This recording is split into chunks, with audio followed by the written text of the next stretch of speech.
لا يوجد فيه أرقام كما نعرفها، ولا يوجد معادلات ولا خوارزميات، ويظهر رجل واحد يبرمج عقلية البشرية من جديد، اسمه الخوارزمي محمد بن موسى.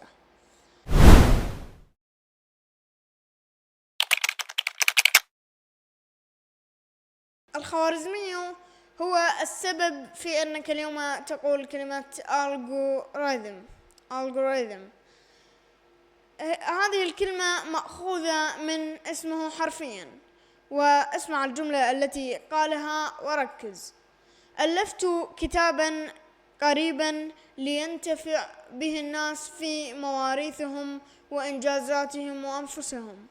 لاحظ، الخوارزمي لم يكتب هذه المقالة للجدل وللترف، بل كتبها ليستخدم في زمن كان العلم فيه حكرا. العلم لا يؤتى إلا بطلب ولا ينال إلا بصبر. يعني ببساطة لا عبقرية بلا جهد. ومن كتابه الذي ألفه في الجبر وضع الأساس لفكرة خطيرة: حل خطوة بخطوة من المجهول إلى اليقين. ولكن الصدمة، كل تطبيق نستخدمه اليوم وكل نظام وكل ذكاء اصطناعي يمشي على الطريق الذي رسمه الخوارزمي قبل أكثر من 1000 عام.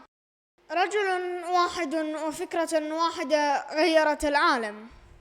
لكن السؤال الحقيقي هو ليس من هو الخوارزمي.